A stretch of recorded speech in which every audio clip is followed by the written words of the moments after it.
Jack Kiel and Henry Mitton present How to Make Mac and Cheese. Okay, so this is the kitchen. It's where the magic happens, alright? We got our breadcrumbs, our flour, our cheese, our salt and pepper, everything we need. And this also includes butter, one of my favorites, milk, skim milk, the best milk. Of course, for buffalo mac and cheese, you need the buffalo chicken. I mean, what's wrong with you if you don't have that? You got noodles, you got cheese, and you got an assortment of just pots and pans, You got your little drainer pan, you got your big boy pan or pot, you got your casserole dish, and you also got this thing. And also this, whatever this does. And this is what you need to make mac and cheese. Alright, so we're going to start by filling up the pot, the big boy pot. Now you just put this in here, yank this big thing down.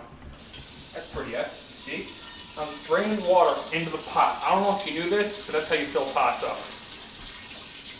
Now that we've got our water, we're going to boil it.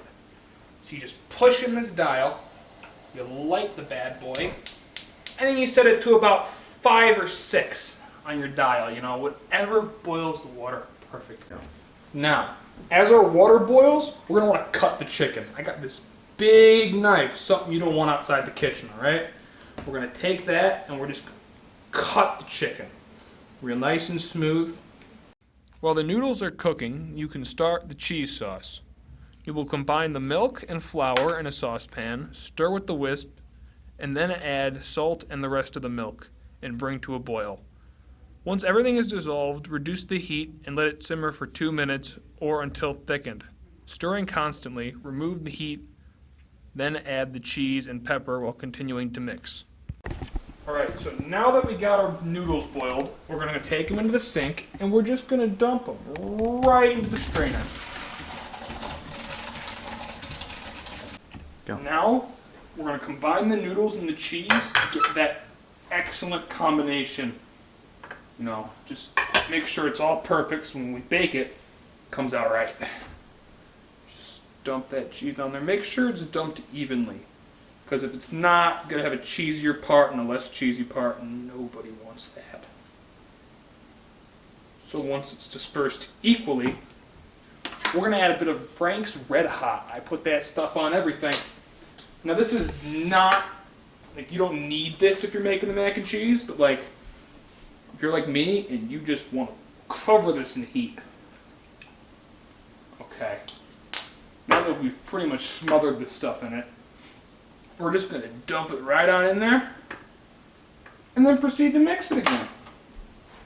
To have chicken thoroughly mixed throughout the mac and cheese. Now, we have a perfectly good mac and cheese here, but we got to make it a little bit extra.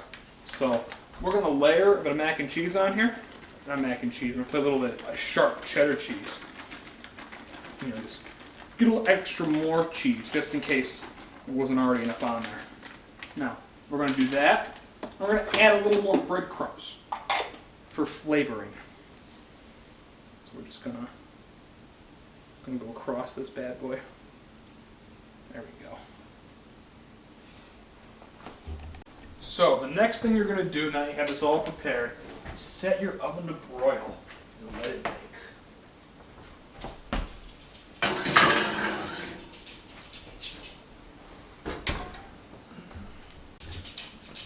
Now for the taste test.